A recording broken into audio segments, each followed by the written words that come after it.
Hello and good morning, good afternoon, and good evening, depending on where you are in the world. Welcome to this fifth session of Inspiring Conversations. Let me remind you of why we are doing this.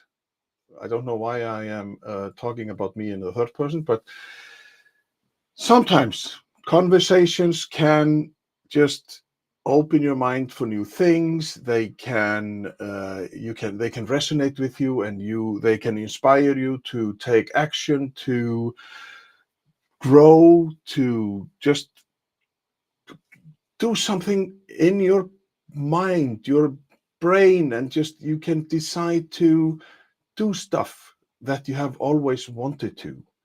And today I think that we are going to have a guest that will intrigue you because he has written a book about rest. He has written a book about shorter work week and another book on the subject designing a 4-day work week, work less, do more. Who doesn't want that? So let's kick off by opening up the mic for Mr. Alex Soojung-Kim Pang. I thought my name was long, Alex, but you like, and you have a hyphen and everything. So Yes, look, most Korean names are pretty short, but sort of once we start to emigrate and sort of mix with sort of other languages, all bets are off. So, yeah. but but thanks. Good to be here with you. Well, once again, I needed to talk to you because I think that you have something in on your agenda. Uh, I thought today to be I thought, should I tease him a little bit? Should I announce that you are the Don Quixote of the modern world, fighting the big windmills, which are the companies, to change their mindset and stuff? And well, now I have done it, so you can like decide what you want to do with that info. But let us hear a little bit about you and why you are on this mission. Like, what do you do in life? And then we just go from there. And by the way, because you mentioned you like the music in the countdown, that is by an Icelandic youngster. He is born in 1992, and I really like him. And Goodness. he plays saxophone, and like he's really good. And so he gave me permission to use his music, and I thank him very much for that. Great. So off to you, my friend. Yeah. Just So, yeah, a brief introduction. I have been working on kind of questions around sort of technology, work, creativity, sort of for a number of years. Right, I was or worked for a long time as a technology and forecaster and futurist at a couple think tanks here in Silicon Valley where I live, and a few years ago got it had the sort of epiphany that the way that our assumptions about the relationship between sort of work or working time in particular on one hand and creativity and productivity on the other really were profoundly broken.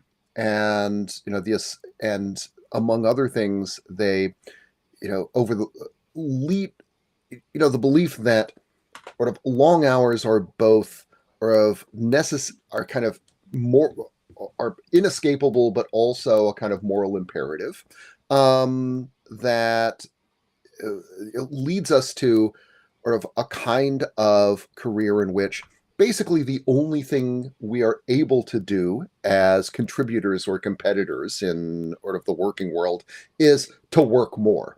Right? There is no possibility of sort of dialing it down at a certain time in sort of your life. And it became clear to me that this was not going to be sustainable for me, as it is for many people. At the same time, I realized that when you look at the lives of highly creative, accomplished people like Nobel Prize winners and famous composers and sort of writers, you see that they actually worked far fewer hours than you would imagine are necessary to do great work. Right? These are not people. They did their best work not on the edge of burnout, not when they were doing 90-hour work weeks, but when they were working very differently. They often had previously worked, worked much longer hours and discovered the hard way that it was necessary to sort of find a different way of working. But what they did, it turned out, was sort of to find ways of working that respected the value of rest, respected it as both a source of simply physical and mental renewal, as a virtuous thing unto itself, regardless of what benefit you get from it, but also that it can help you be more sort of creative if you learned how to use it in the right way. And so the book is an exploration of the kinds of schedules that these people sort of crafted, the reasons that those practices work, and some looking in neuroscience and the psychology of creativity to to understand that, and sort of trying to explain how to apply that in our own normally super busy lives. And then when I was promoting that book, the question always came up, all right, this is great if you're a professor or you're independently wealthy. What if you're working a 9-to-5 job, right? What if you're part of a team in a company? How do you do this?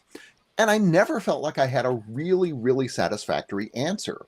And so in order to chase that down, I started looking for organizations that were putting rest into practice, that were doing a good job taking this seriously. And in the course of that, discovered companies that were working 4-day work weeks without cutting salaries or cutting expectations around productivity. So these are not places that are allowing people to work 4-day weeks, but they're only paying them 80%, right? It's also the case that the ones that I study, everybody does it. It's not just an option that a few people take and others do not. And what I found there was two really interesting things. The first is that these were organizations working in very different industries around the world, of sizes ranging from 2 people to to 2,000. And so they didn't know about each other.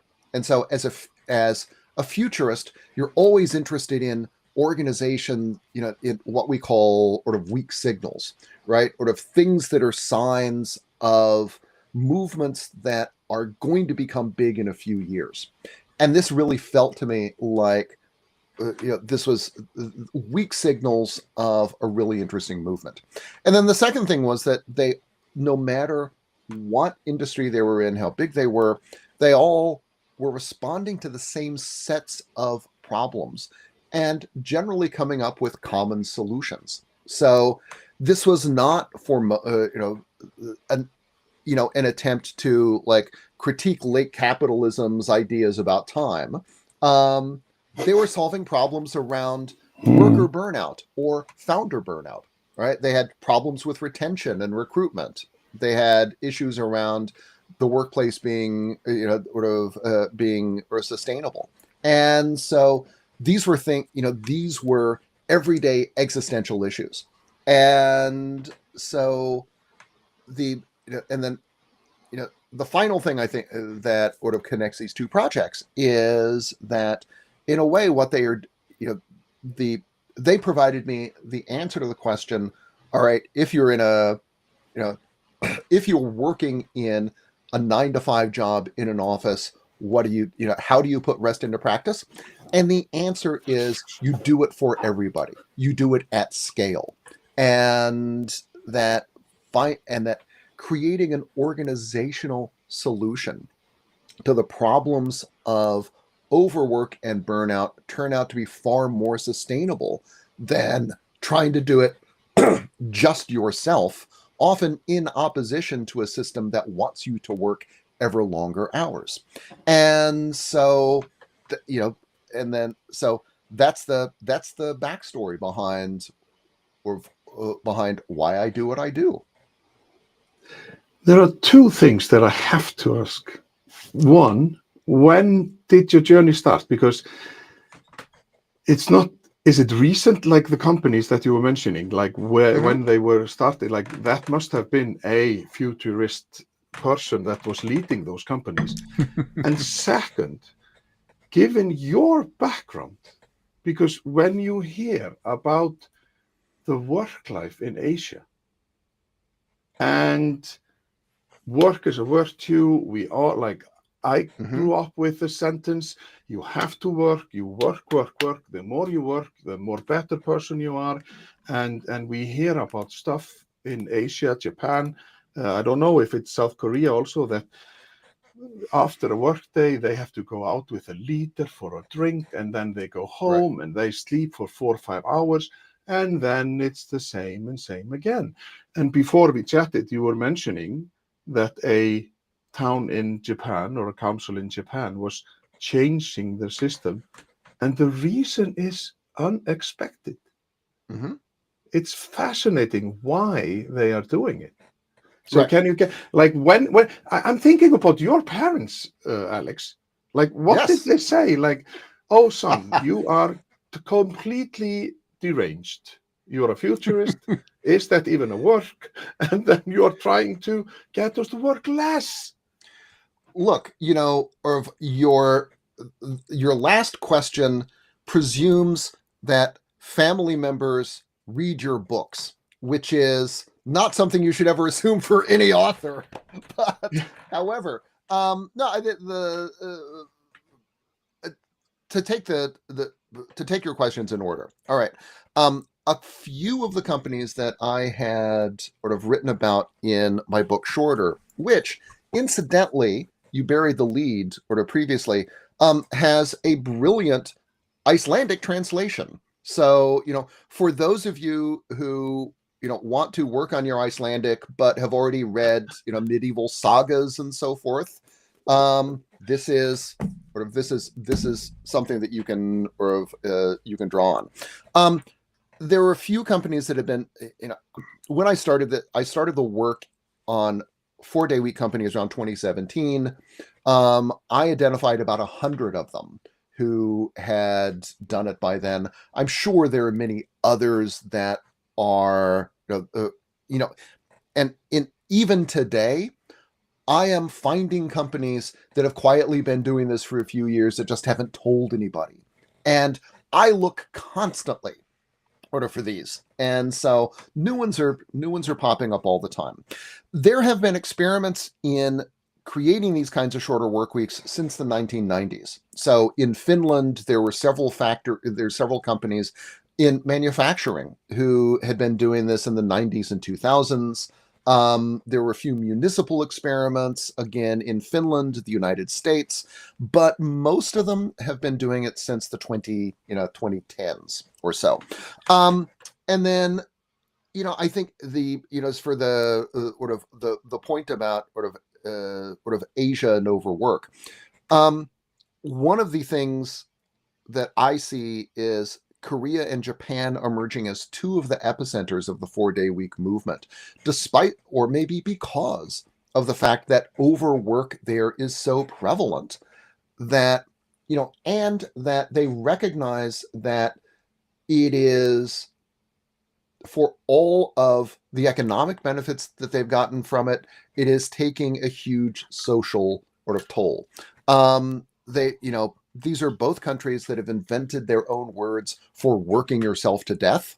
And they are also places that are quite concerned about the impact of long hours on your ability to have families or on the national population.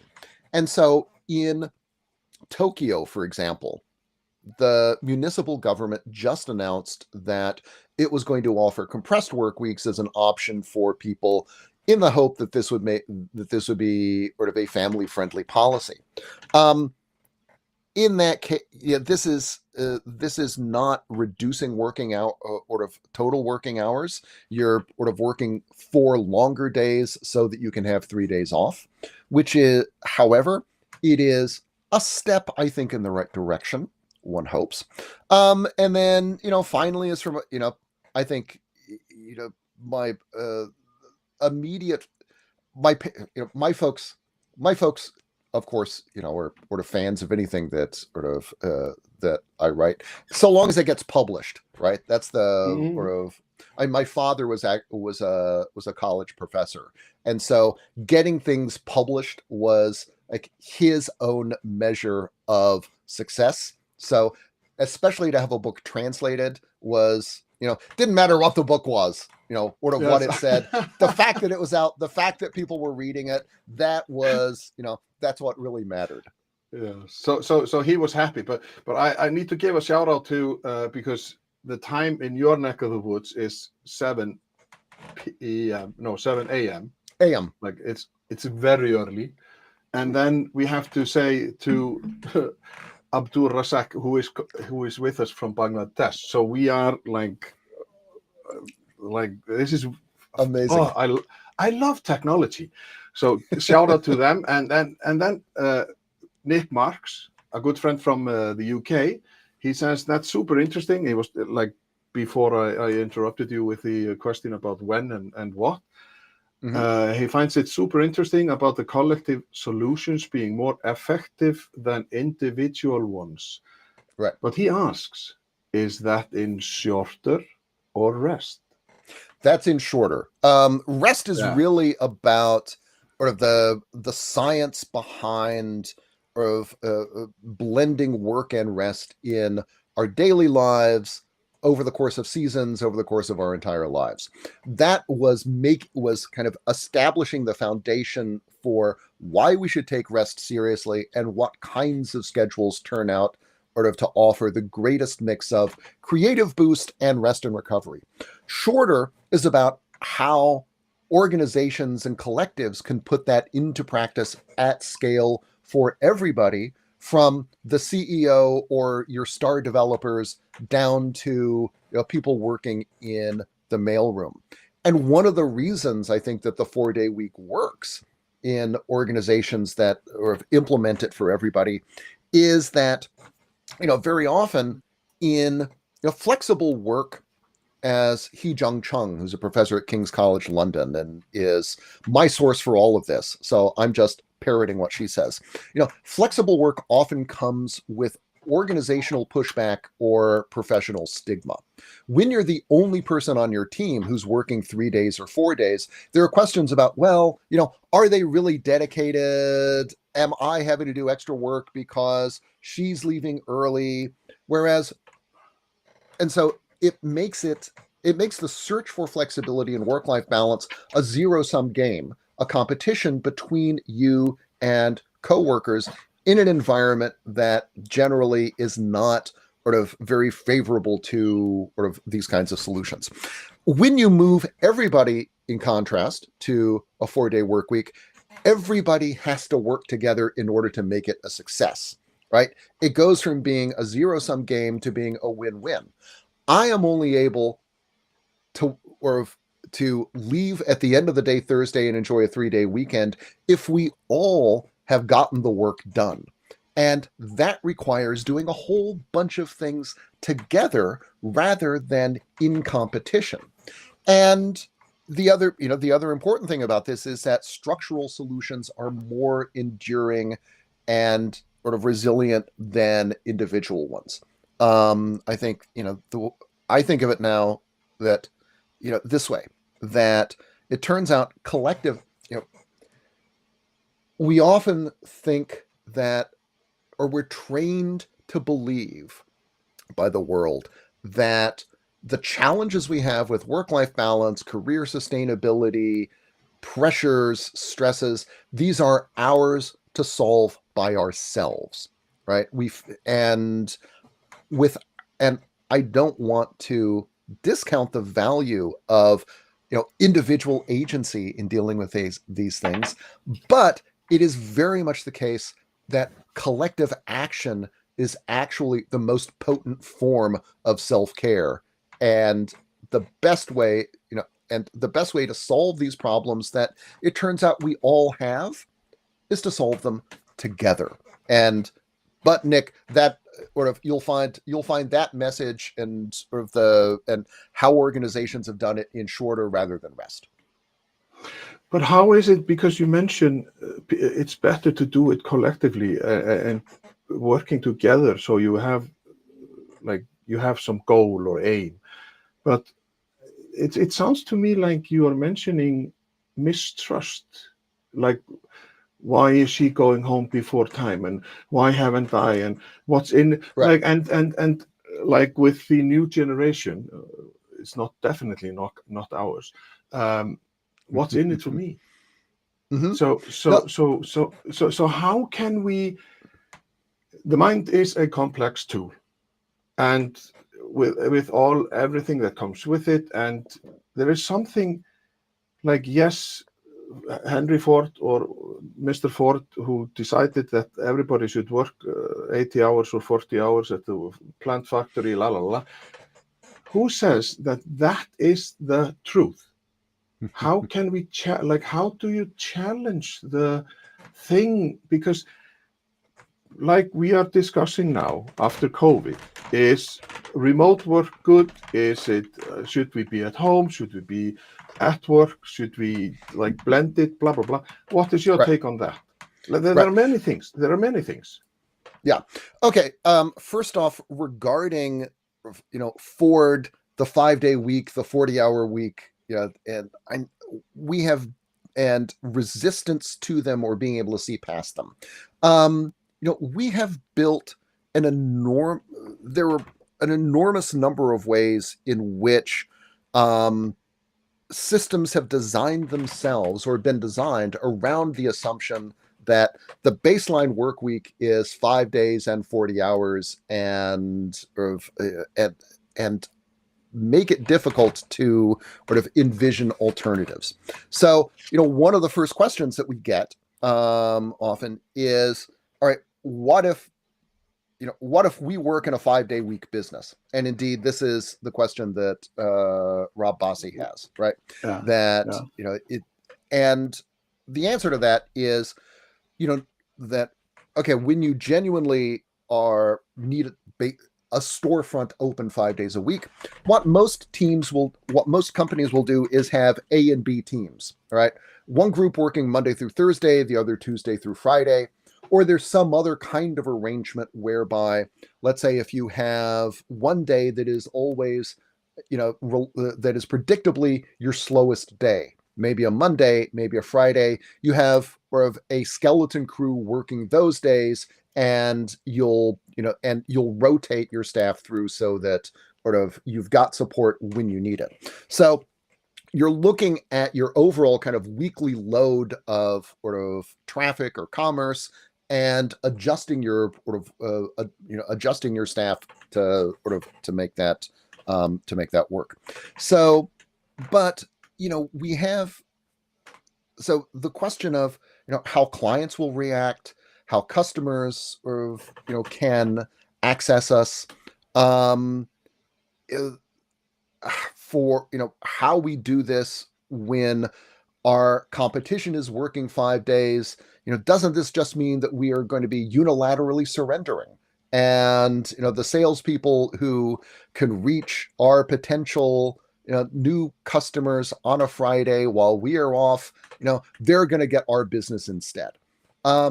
Or if you are in professional services, you are trained to think that you need to sleep with your phone under your pillow so that at any time, day or night, you can be accessible to to your clients. These are all things that require some rethinking. So with professional services, for example, there was a great project done a number of years ago at Boston Consulting Group, where they just took, in one group, Wednesday evenings off, right? You could turn off your phone. You didn't do any work, any email.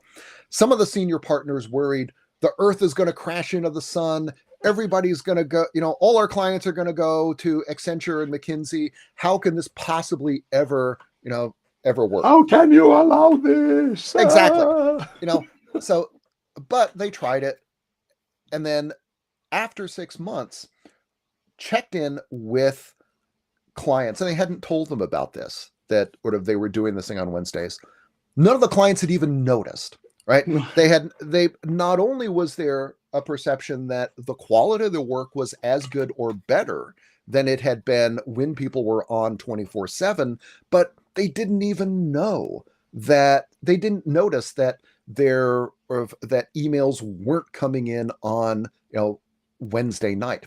And I think that opens up the possibility that maybe when we're for professional service providers, we don't quite live as rent-free in the heads of our clients as we think, and that there is maybe an opportunity for constructing a little space in our calendars that that we can give back to our people. The other thing that we see when companies throw the switch and implement 4-day work weeks is that there were a few clients who were super skeptical and will be like raptors testing the fences, and will come up with some reason to call on a Friday and see if anybody actually does respond. But most clients say two things, right? Number one, this is really cool, and number two, I hope it succeeds because maybe we can do it in our company. And I think that it serves as both a calling card of your professionalism, right? We are so well organized, we can do in 4 days what the competition needs 6 days to do. So which one of us is really more competent, right? The people who can, who've got the processes, the templates, we can bang it out, we can provide great service, and then we can go home to our families, or the people who have to, sleep under their desks in order to deliver the same work.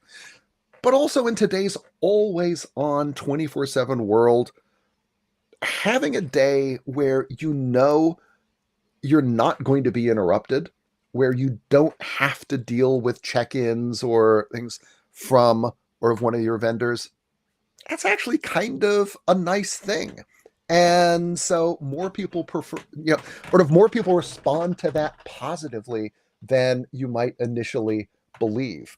And that, I think, tells, is but one indicator of the appetite for this once you are able to answer those practical questions about how does it work if it's if we're servicing people 5 days, or if we've got union agreements that specify this, or we've got client expectations. Those turn out all to be much more solvable than you expect. And the upside of dealing with those, I think, turns out to be enormous for everybody. And how on earth did we survive when we were growing up? When the supermarket was not open on a Sunday, or if the shop was closed on a Wednesday at 5, then you just went the next day. You took the bus, or you got your parents to drive you, and I think that in a way we are so in ourselves that we just claim. And we think that everybody should have open every time, every day. But of course, I understand the companies. They want to maximize what they get out of every square inch they have and stuff. But enough is enough, because burnout, because the sentence I have under our screen now, the rest and smarter work practices, it can amplify your creativity, your productivity, and well-being. And mentioning, because we talked about Japan and South Korea, when you are not, when you are well rested, then you think more clearly, and therefore you're not as stressed. And then, if you have your shoulders up to your ears every day, how can you think clearly? How can you be productive? How can you be? And then, the mistrust crossing the aisles between the people and employees and stuff. So it must have some value for companies to think about this stuff. It absolutely does. Starting with the sort of people at the top, sort of CEOs and founders. We have many of the companies that I work with are relatively young, and the founders or the founding team are still in place. And these are people maybe in their early 40s or so. They often have young kids. This is maybe their second or third company, and they're enjoying some success. But they're also at the point where they recognize that that this is not sustainable, right? The way that they work, and if they don't make some changes, this is going to burn them out, right? It's either transform the way that we work, or I'm going to have a heart attack in a year. And so but and so very often the impetus for trying a shorter work week comes at the very top. And implementing it is a way of giving the CEO maybe permission or requiring them to model this good behavior themselves, because we all know in a small company, you watch what the CEO does and you imitate them, right? But we have seen that through surveys, now through really interesting sort of biometric studies done in Germany. There's one launching in Sweden where people are wearing like heart monitor kinds of things, that there are also physiological or measurable physiological improvements in people's stress levels, heart rate, respiration, etc., that tell us that the 4-day week allows people to be sort of healthier and less stressed and sort of happier. And then, to your point about, it used to be that the supermarket was closed one day. We have taken improvements in technology or conveniences and use them only to do one thing, which is to make it more convenient for us to work longer or to consume more. But it is not the case that we need to use those technologies in that way, right? It's possible to use automation not to increase, to just increase worker productivity or maybe to eliminate workers, but instead to give back time to workers and to allow them to automate the things that are most boring about their jobs, so that they have more opportunity to sort of do the stuff that's higher value added for the organization, that's more interesting to them, that allows them to exercise their creativity and or creates opportunities for professional development. The key there is to give workers control over how these technologies are deployed in your workplace, because there's no, honestly, as a consultant, there is no consultant who can parachute in and tell you how to do your work better than your own employees. And they are, and so, but if you give them the opportunity to sort of do this themselves, to experiment, to fail, but learn from those failures, to iterate and to improve, then you get improvements both for the organization and higher levels of happiness, meaningfulness, etc., for employees themselves in their work. So, is customer demand likely to reduce to allow for a 4-day week? More people are looking for supermarkets to not close down earlier on Saturdays. Look, I think that to stick with the supermarket example or of retail,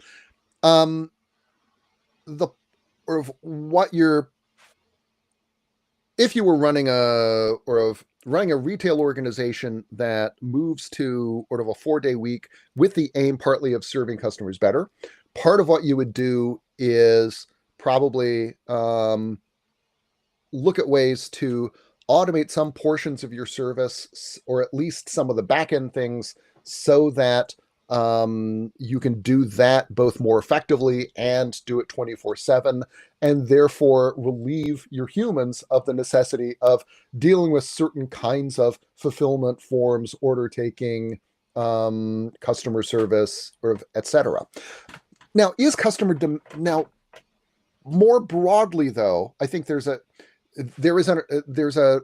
kind of a bigger philosophical question of, is custom, like, are there ways in which customer demand can follow the same kind of trajectory, right? That as companies and people who've worked 4-day weeks, is there a possibility of of customers being content with things being open fewer hours, in a sense, right? And I think that the answer is yes. That and for this reason, if you look at things like use of delivery services, or DoorDash, etc., and the convenient services, part of the reason that people use those is because of a sense of heightened time pressure, right? That you are much more likely to order takeout rather than cook for yourself if you feel you don't have time to go shopping, prepare a meal, etc. And one of the things that you see with from people who have moved to shorter work weeks is, because they have more free time, they are better able to do things like shop and cook for themselves, exercise more, spend more time doing community related things or professional development stuff, volunteer work, and so on. And so I think that there is so I think that if you are able to ease the sense of time poverty and to relieve time pressures, then yeah, at the macro level, that does create an opportunity for closing a little bit earlier and essentially implementing your 4-day week a little bit differently. Rob is saying they tried this in the UK with railway stations. The kickback caused the change to be withdrawn. I would be, I'd certainly be interested to to learn more about the details of how they implemented this. There certainly are ways in which you can mix, let's say, reductions of operating hours with, with automation technologies that don't work very well for customers. And ways maybe to do it better. But there are two things, Alex, because in the supermarkets, we, the people, we have been employed by the supermarkets because we have self-checkout. Right. So they can reduce staff members, and here in Iceland, the companies, they come, like the retailers, they come in and they fill up in the shelves. So there is a loads of stuff to do, and the railway stations in UK, we can have a 17 hours long discussion about the railway stations in the UK, because that is like beyond us who don't live in England. But now Nick, he comes with another statement, so we have to read it, or you have to read it, because he says Alex. So now you can read it out loud. Yeah, okay, so Brendan Burchell, who's a sociologist at Cambridge, did a study in which he asked, what are the minimum number of hours that we need to work in order to get the psychological and social benefits of work, right? We all know that when it goes well, we get a sense of satisfaction from doing a good job. In the United States, something like 50% of people report that their best friend is a colleague at work. And so there are all kinds of social benefits that come from of being employed. Burchell wanted to know, okay, number one, what's the minimum number of hours you need? And number two, is there a multiplier effect? So like, is working, when you work 50 hours, do you get twice as much benefit as you do when you're working 25 hours? What he found was that the sort of happiness bump that you get from being employed, you get after working 10 hours, and then after that you don't really get much of an increase in your happiness. So working 50 hours does not give you 5 times as much sort of happiness. Now, and so what that suggests is that you don't want to eliminate work because it is a source of social stability, meaning, etc., for all kinds of people, for positive ways, even even acknowledging that there are ways in which this can be sort of misused by or exploited by organizations, but that long out but that the benefits are sort of but overwork does not have psychological benefits, and that it would be possible to sort of reduce the work week down to 10 to 15 hours per week, as John Maynard Keynes actually talked about 100 years ago, and still get without detriment to either people or to society. So now, what do I think? What do I think? I mean, I think Nick Brendan is a much better sociologist than I ever will be, and I haven't seen work that challenges that conclusion. So at least for now, I would say that it is interesting and believable. It is, and provides us with, with a kind of floor that we should to aspire to. If we could use technologies and organizational design in order to get us all down to a 10 to 15 hour work week, I think that would be pretty remarkable. It's it would be a great thing to aspire to. Yes, of course. So give shout out to him. But I did something with the technology. I don't know what happened. So Rick, I'm sorry, but Nick, I somehow managed to block you from the chat. Oh no. Yeah, but like, he will forgive me. And then right. Rab, he will be a guest on my podcast in the new year. And I think it's a great thing that he says that you are right, Alex. 4 days of work is a must. It will provide the rest, which you don't give yourself. My point is about the cost to the company, paying 1 day when work is not done. This will surely increase costs. Right. Spoken like a true entrepreneur, Rab. Thank you very much. Absolutely. So, okay. So over to you. Yeah. Let's get into the money discussion, Alex. Okay. Now we're talking. Before I answer this, I will note that 3 or 4 years ago, when you talked about the 4-day week, it was all about like, how is it even possible to conceive of changing the work week in this way? Now, whereas the quest, and it was it was a very kind of philosophical mindset shift kind of conversation. Whereas the way that Rob phrases the question is very much along like the kinds of conversations we have now. That, okay, I can see the benefits to it, but let's talk about logistics. Let's talk about the financial side of it, right? And once once you're talking about like pricing strategies and things, that is a big, that makes my job a lot easier. And I think represents a pretty significant shift in the way that we are thinking about work and working hours.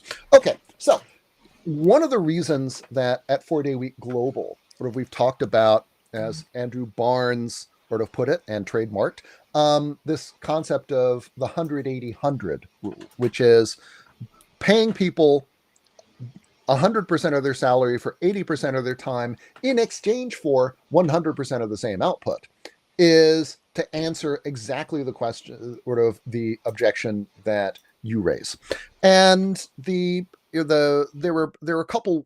And okay, first off, one of the things that we find is that the average the average knowledge worker loses something like 2 to 3 hours of productive time per day to overly long meetings, to badly implemented technologies, or to distractions either from colleagues with that one quick question or from like Facebook and Zappos.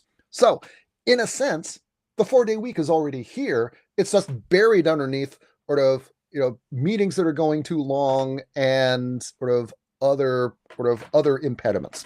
So if you can get rid of those, you can actually go a long way to doing in 4 days what you're currently having to take 5 to do.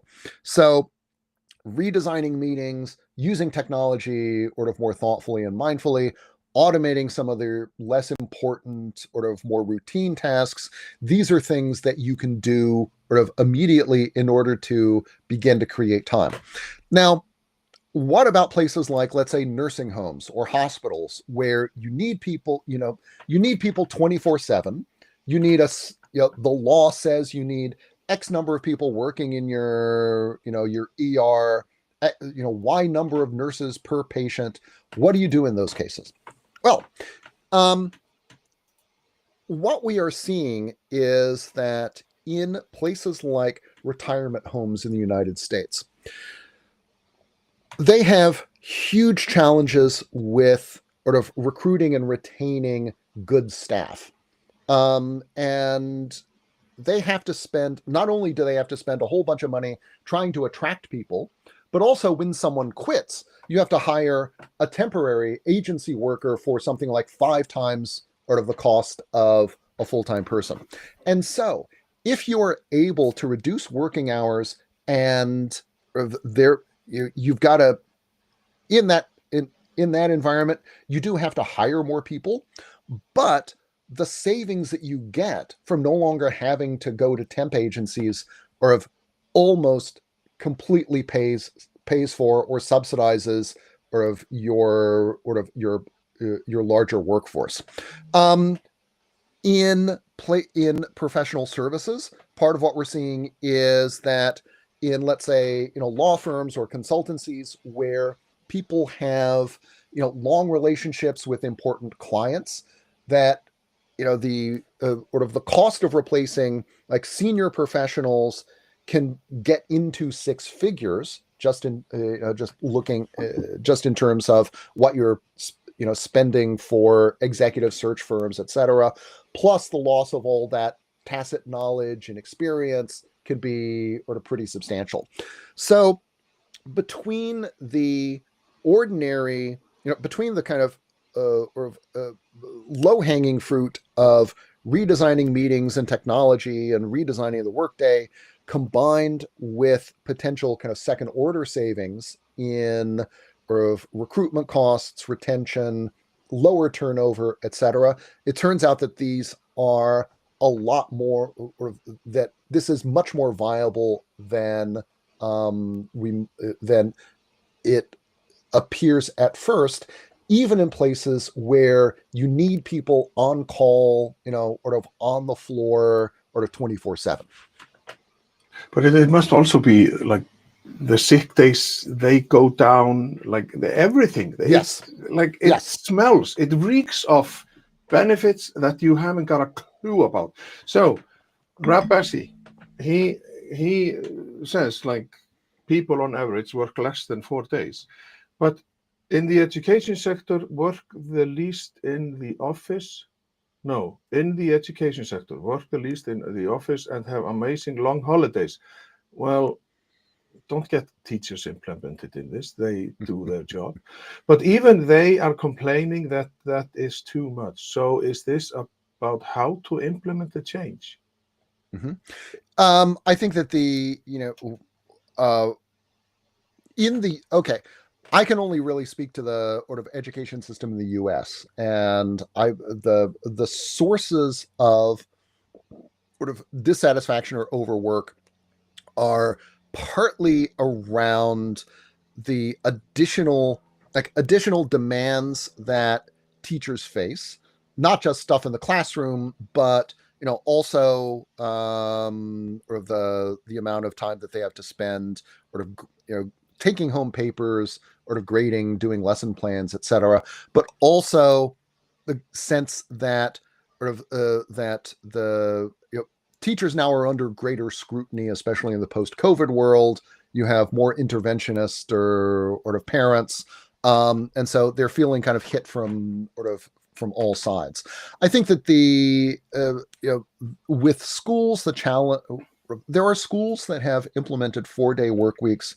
Actually, private schools in Dubai have done it, but in the United States, it's mainly been about either budget cuts or, in some cases, an attempt to sort of retain good teachers who otherwise would would leave the profession or move to better paying districts. And of course, the challenge there is more systemic than anything, right? You've got parents working a 5-day week. Kids are doing, but if kids are doing 4 days, what do you do on that 5th day? The places that have been most successful have done things like leave the schools open on the 5th day so that kids who want to can come in. They can and you might do, that's the day for clubs, for arts, for rehearsals. There's also one that started a program for babysitting. So high school students who got certified through their local 4-H, which is a old kind of vocational organization, were assigned to watch the little kids. And so the kids have some place to go. They get to run around, the high schoolers make a little money. And that turned out to be a solution that worked pretty well, in that case. In the question of now, this question of need to change how unions see productivity, I think the participation of unions has been a little mixed so far. Most companies that have implemented this have not been unionized, and so unions haven't really been part of the conversation. But I do think that there are places where so unions for a couple generations have thought exclusively in terms of higher wages and improved working conditions, not shorter hours.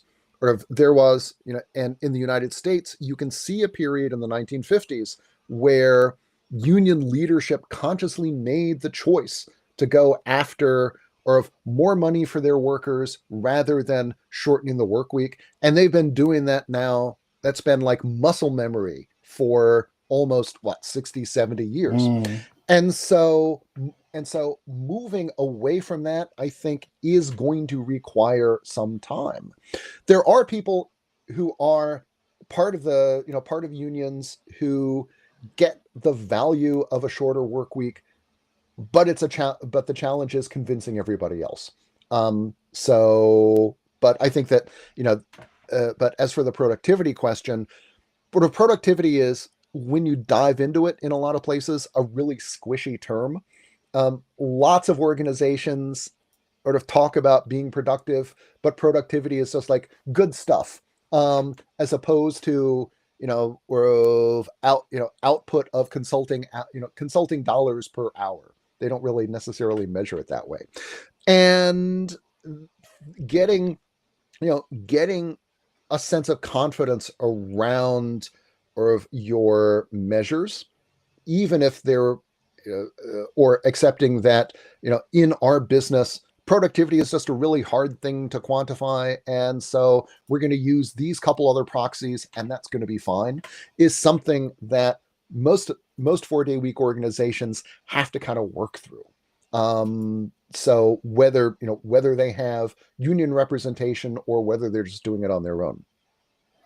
So is it like, still I'm just hearing mistrust, like the union, or like there is a whole lot of stuff that we have to get over, but we have to have the discussion, because I know that Rab, like, he means that he is all for it, and like as he says, like the only thing that he did ask for was that the productivity did not crash. Mhm. And I think that is mainly what the brain of leaders, business owners, and people, because work is a virtue, then you have to be productive. And like, it's just, is it a, like, do we need to refine the word productive? What is a productive company? What is a, it's just, can, is it enough? Because when you say to people, yeah, you should have 4 days work week, and people say, what? Mhm. We have done this for 100 years. Why on earth should we do that? Right. Like, Yeah. what can we do? What is the, okay, this will sound really stupid. What is the easy way to convince people to go for this? Okay, the easy way to convince people to go for this. Okay, first off, I think that there are plenty of studies by folks like Brendan, by Juliet Shore at Boston College, that have been gathering sort of quantitative data about the benefits for workers, the sort of economic benefits. These are sort of that stuff is all, I think, sort of that's good, but in my experience, it's not sufficient, right? The thing, what if you are actually in the position of trying to convince your boss or your board to do this? I think that there is that, um, you know, what you've got to do is a couple things. First of all, if you can speak to the practicalities of how you can do a trial, what improvements you can make, and why tying those improvements to a shorter work week rather than sort of increased output is sort of the first important thing, right? A lot of these things you look at and you think, well, why couldn't we just do all this stuff, continue working a 5-day week, and I make more money?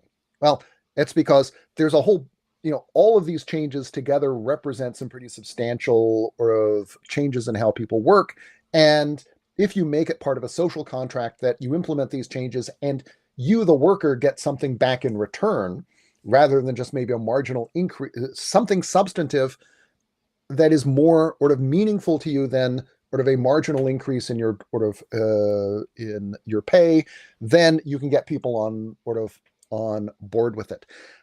But it's also, I think, the case that being able to see it, that for the leaders who do this get on board when you can kind of cast them as critical players in this interesting story about where the company can go.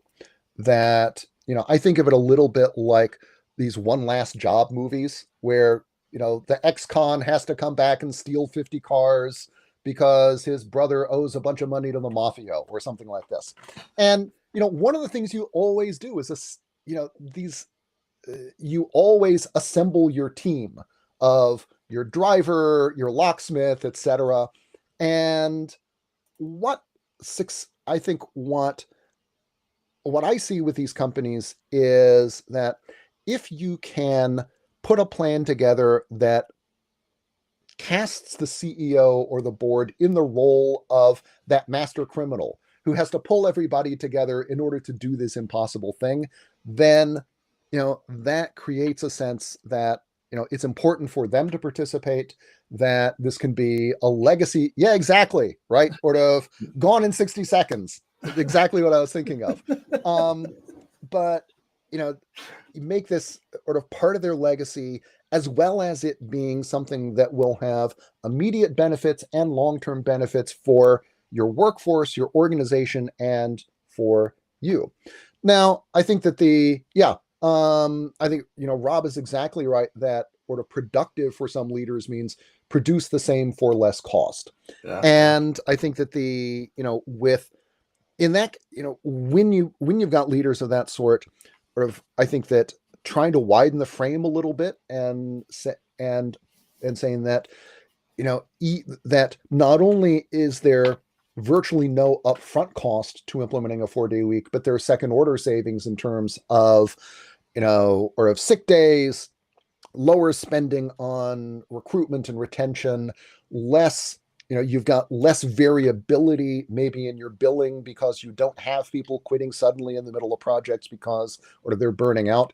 Those are all going to be tangible savings that other organizations have seen that, depending upon your circumstances and your challenges, are things that that you can also expect as well. In addition to making your company a place that you can envision working in 20 years from now, rather than being a place that is going to burn you out in the next 2. So, wait, before you answer the question from Rap, because it's really interesting. Because we are on top of the hour, and we could probably speak for 7 hours, without a problem. I know, Rap has this question: how do you start? And then when you have answered this question, do you have any success stories that companies that changed to 4 days week, did they get more? Because everything is about revenue, isn't it? How much do we get? And are there some success stories that the revenue went upwards, even though that the workers worked less? So start with Alex's, now Rap's question, and then you can take mine. Right. Okay. So, how do you start the conversation in a business? There's actually, and I wrote a piece about how to persuade your boss to try a 4-day week. And I think there is, but I will, while I'm talking, look for the link to that. But I think that what I would say most broadly is, don't be put off by the feeling that there are these enormous things you've got to do in culture, in your in your profession, that will make it difficult to implement a 4-day week. That the important thing is to start where you are.